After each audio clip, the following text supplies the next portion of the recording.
Princess Sophie had entered the trustees' meeting expecting little more than a formal briefing. Instead, a sealed packet bearing the Queen Mother's private insignia was placed directly in front of her. What followed stunned everyone in the room.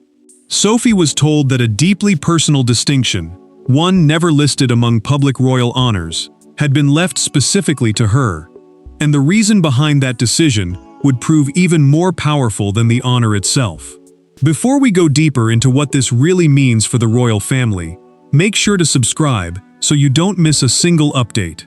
Sophie stared at the cream-colored envelope without touching it.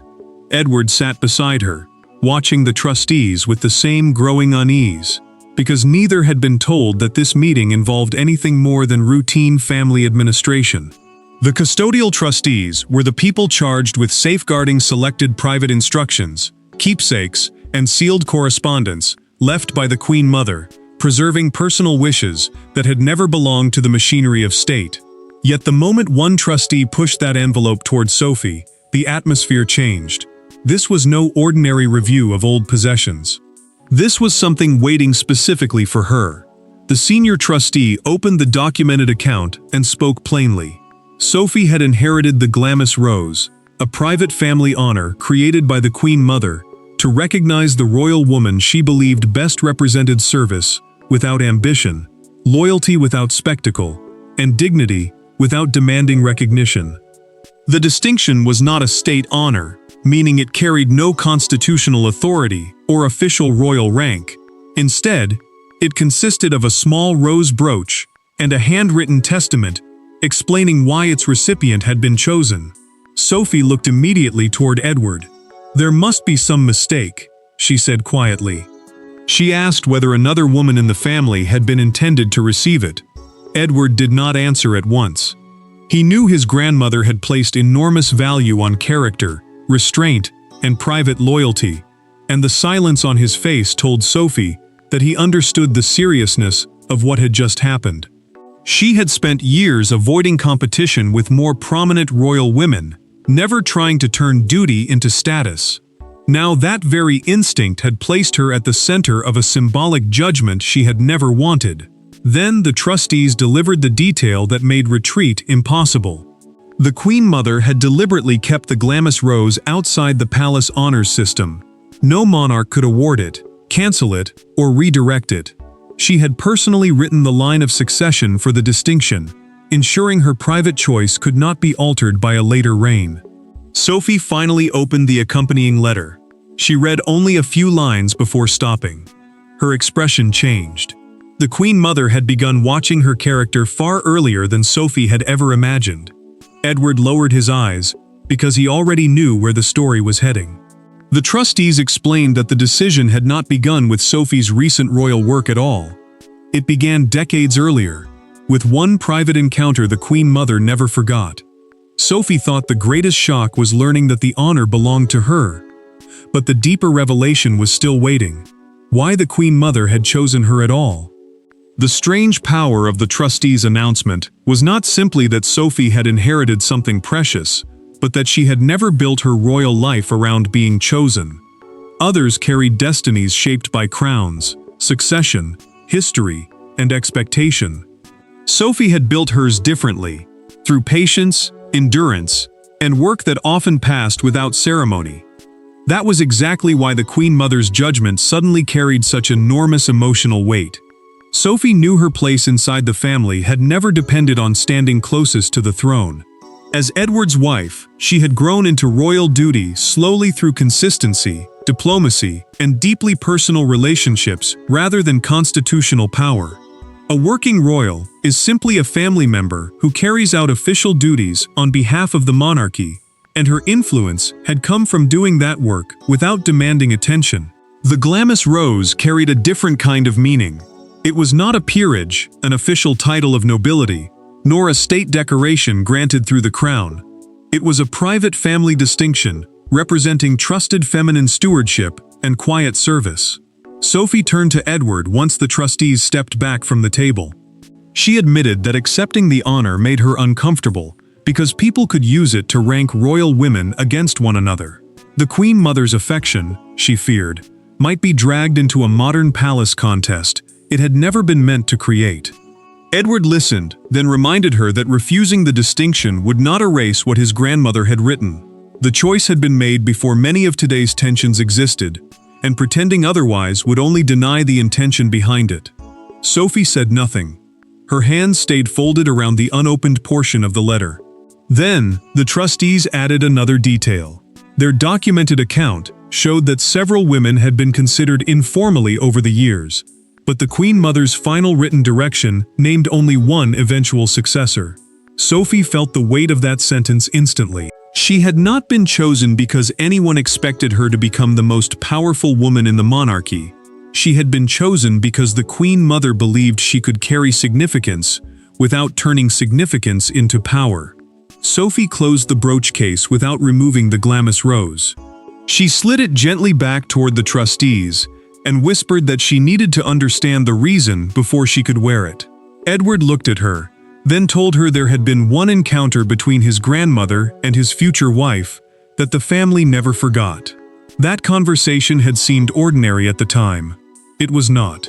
To understand why the Queen Mother chose Sophie, the story had to return to the moment she first decided Sophie was different.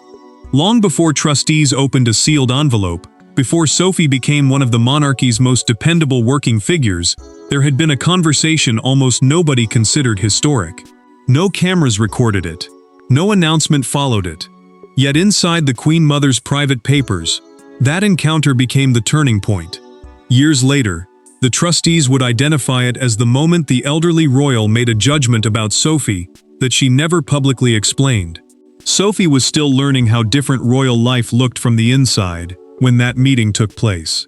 Public monarchy meant ceremonies, engagements, titles, and appearances. Private family life was something harder to read, built on expectations that were rarely explained aloud. Edward understood that gap better than anyone, and he knew his grandmother watched behavior more closely than rank. The Queen Mother had spent decades thinking about duty, continuity, and the difference between wanting royal status and accepting royal responsibility. Then came the private tea at Clarence House. Shortly after Sophie and Edward's engagement, the Queen Mother asked her a question so direct that it stripped away every polite answer prepared in advance.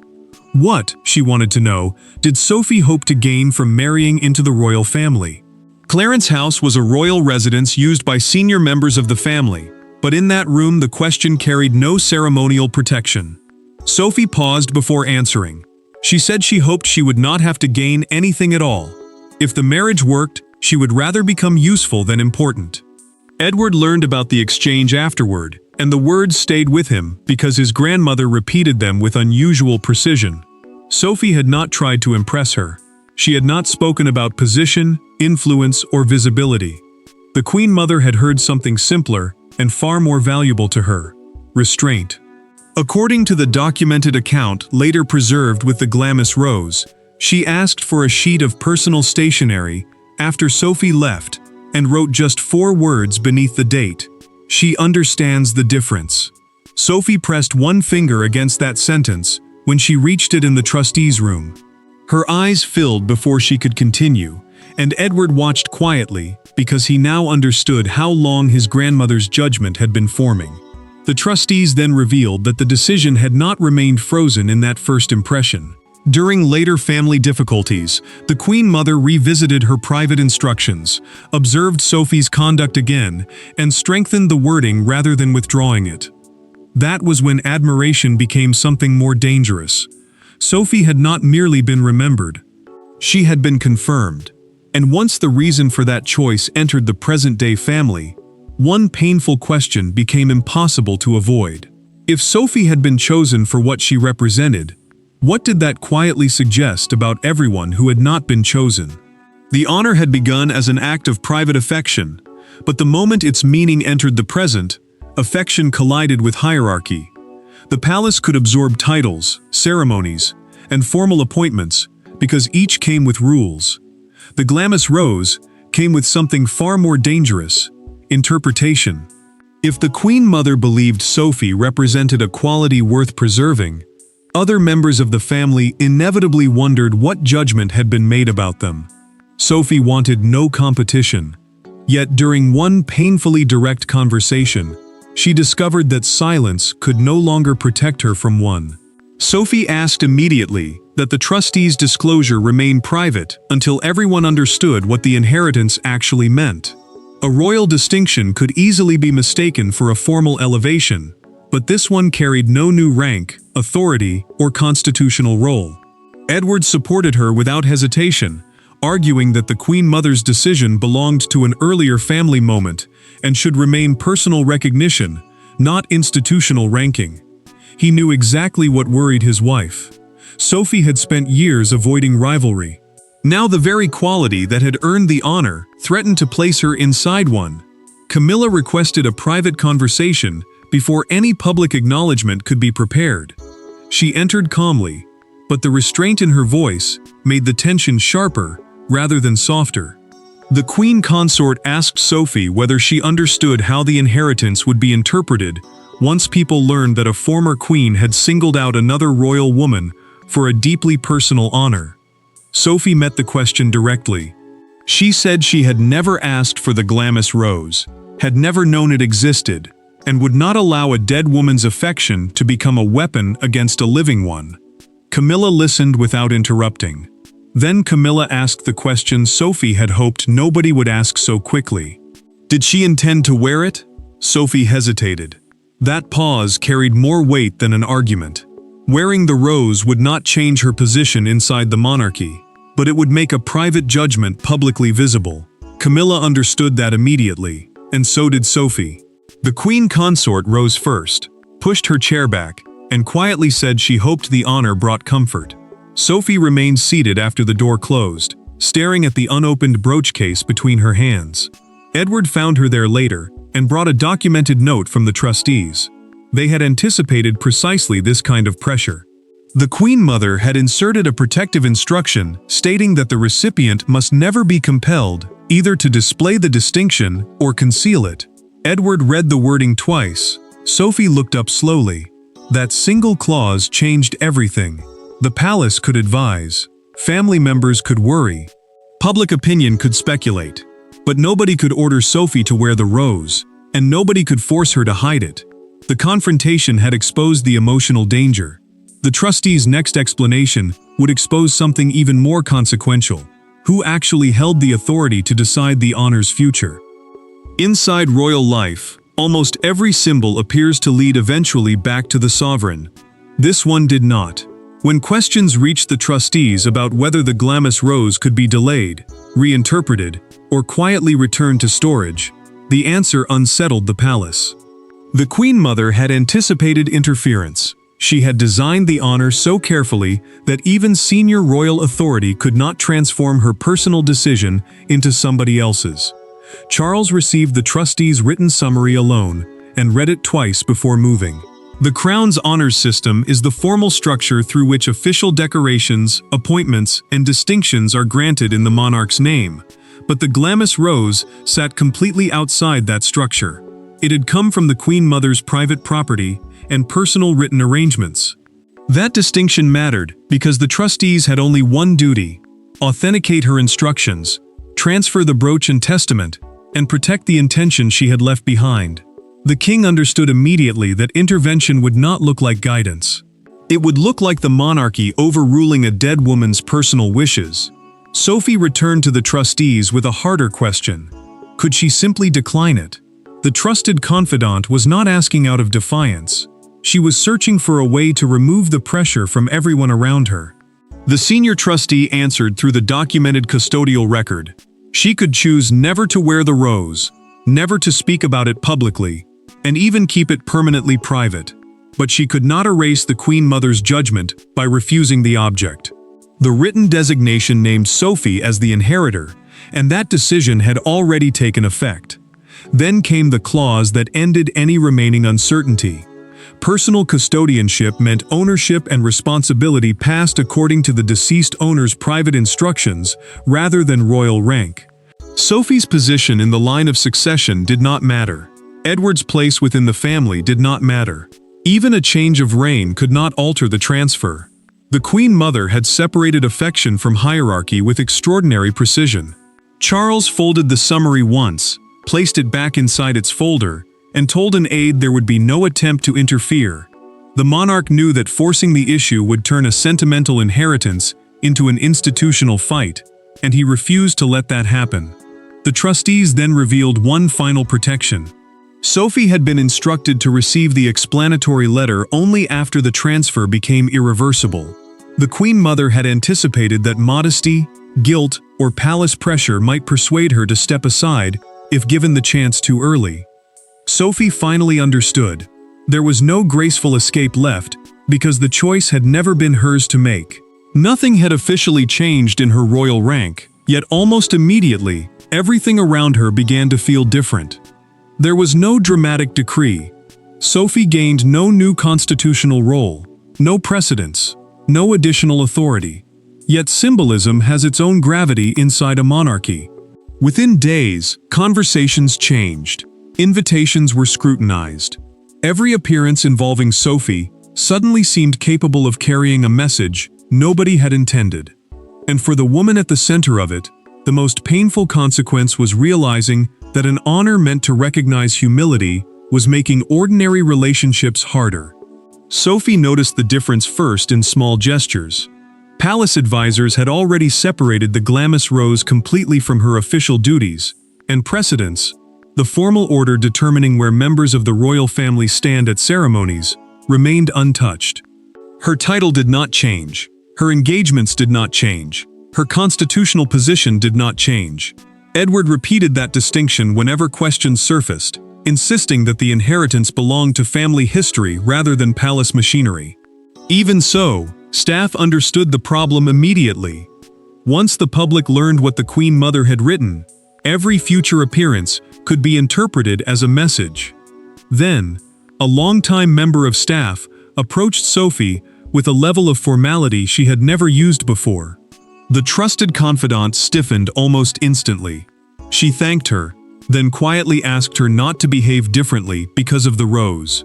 The request came gently, but the emotion underneath it was unmistakable. Sophie had spent years earning trust through familiarity and consistency.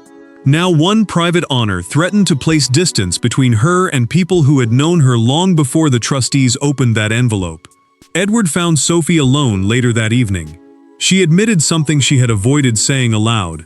She wished the Queen Mother were still there to explain the choice herself. Receiving such personal validation after someone had died felt almost cruel, because there was no chance to ask whether she had misunderstood it, no opportunity to hear reassurance, and no way to ask the woman who chose her whether she had truly deserved it. Edward listened, before reminding her that doubt might have been exactly what his grandmother expected. Sophie opened the case at home and lifted the glamis rose for the first time. Then she stopped. Edward pointed to a sentence in the documented testament she had overlooked. The Queen Mother had written that the recipient should wear the rose only when its appearance honored service, rather than the person wearing it. Sophie read the line twice. Suddenly, the burden changed shape. The brooch had not been publicly worn since its private designation. Its disappearance from family occasions had not been accidental. It had been waiting. Sophie placed the rose back inside the case, rather than fastening it to her dress. She finally knew when she would wear it. But before the world could see that decision, Sophie needed Edward to hear it without advisors, trustees, or palace voices between them. For all the trustees, documents, family sensitivities, and royal symbolism surrounding the glamis rose, the decisive conversation happened without any institution in the room. Sophie and Edward sat alone. No aides, no briefing papers, no palace language. What remained was simply a wife struggling with an unexpected inheritance and a husband who understood that accepting his grandmother's judgment would require Sophie to stop hiding from the affection behind it. Sophie told Edward she had made one decision with absolute certainty. She would accept the glamis rose fully, but she would never allow it to become an emblem of superiority over Catherine, Camilla, Anne, or any other woman in the family. A state banquet is a formal dinner hosted by the monarch for visiting leaders or major national occasions, and she rejected the idea of debuting the brooch in that kind of setting. To her, The rose had never been created as a prize. Edward agreed. His grandmother had meant it to recognize service that rarely attracted applause, not status that demanded attention. Sophie admitted that her resistance came from somewhere more personal than caution. Part of her was afraid to look pleased by something that might make somebody else feel diminished. Edward understood immediately. He told her that gratitude and triumph were not the same emotion. Accepting affection did not mean celebrating another person's disappointment, and hiding from the honor would not make the Queen Mother's judgment kinder or less real. Edward then allowed his own composure to slip. Knowing his grandmother had trusted Sophie brought him comfort, he said, because someone he had loved deeply had recognized the same qualities he himself had seen in her. Sophie had always understood his family through duty, but now she was being asked to understand that she had also been loved within it. That distinction hit harder than any formal recognition could have done. Sophie finally decided when the rose would appear, not at a grand ceremony, not beneath chandeliers or beside medals and uniforms. She would wear it during an engagement honoring unpaid carers and community volunteers, people whose work was often invisible, precisely because they did it without demanding recognition. Edward reached across the table and closed his hand over hers. "Then I'll wear it for the reason she gave it," Sophie said. "Not for the attention it brings." She made one further choice. There would be no grand palace announcement explaining every private word the Queen Mother had written. The trustees could confirm the brooch's provenance, meaning its documented history and ownership, but the most intimate reasons would remain inside the family. That restraint would change everything. The private decision was complete. Now came the moment nobody inside the palace could control. The moment the outside world saw the Queen Mother's choice for itself. When Sophie finally wore the glamorous rose, there was no throne room and no glittering state banquet. That was precisely why the image became so powerful. The brooch appeared during an engagement, centered on ordinary people, giving extraordinary amounts of themselves, without recognition. Within hours, the photograph had traveled far beyond the event. What the palace feared might become a ranking of royal women suddenly began to acquire a very different meaning.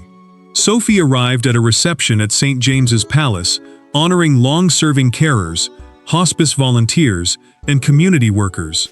St. James's Palace is one of the monarchy's historic royal residences, still used for official receptions and ceremonial duties, even though it is no longer the sovereign's main home. The trusted confidant wore the rose discreetly, almost as if she wanted the meaning to be discovered rather than announced. Palace communications confirmed only the essential facts. The brooch had belonged personally to the Queen Mother, had passed through private written instructions, and was now held by Sophie. Then one elderly volunteer changed the mood completely. She asked Sophie whether the brooch carried family meaning. For a moment, the royal composure slipped. Sophie answered quietly that it reminded her, quiet service is still seen. Edward stood several steps away and heard every word. He knew immediately that she had found the balance they had struggled to define.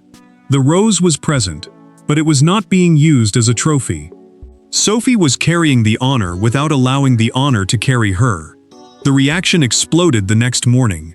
A major fictional newspaper placed a single photograph across its front page, showing Sophie leaning toward an elderly carer while the tiny rose rested above her heart.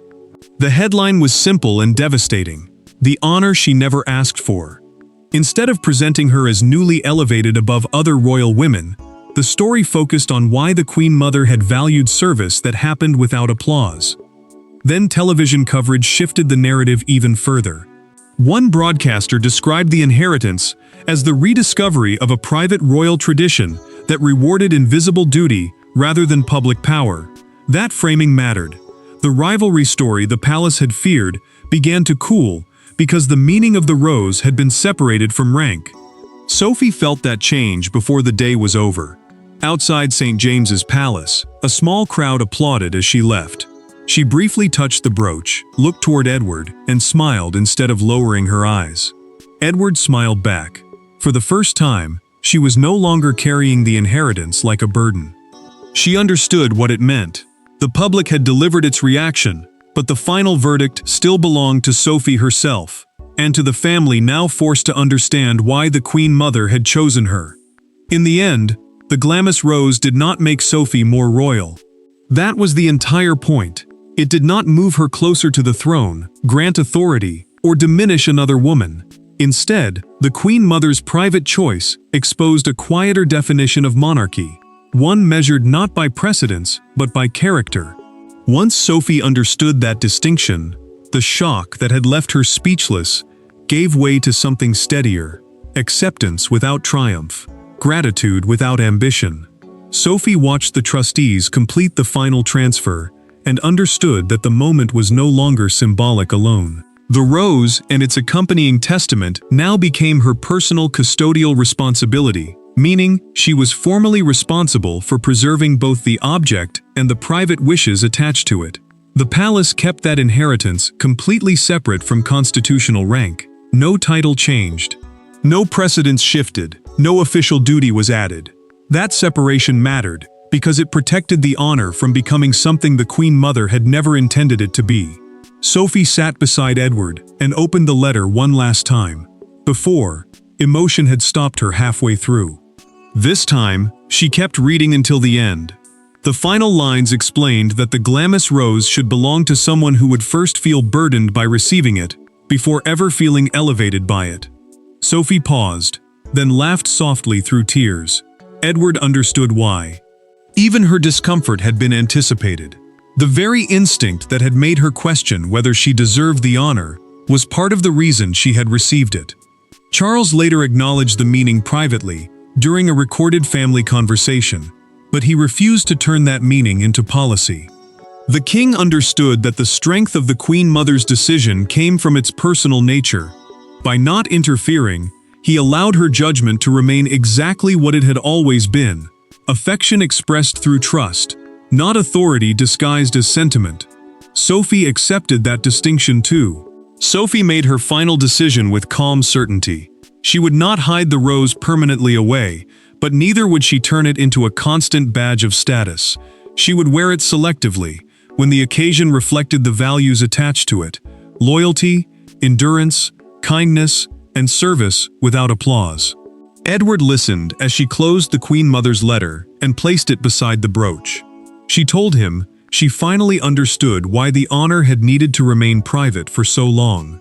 He answered that perhaps privacy was what had kept its meaning pure. The Glamis Rose had never represented promotion. It represented recognition. Sophie did not emerge as a rival to Camilla, Catherine, Anne, or anyone else. She emerged as the custodian of one woman's deeply personal definition of duty. The Queen Mother's final gift did not redraw the monarchy's hierarchy. It revealed another kind of inheritance entirely: the inheritance of trust. What began with Sophie staring in disbelief at a sealed envelope ends with certainty. She inherited the Glamis Rose not because she sought a greater place in the monarchy, but because the Queen Mother believed she already understood how to serve without needing one. Thanks for watching. Please don't forget to like and subscribe, and we will see you in next one.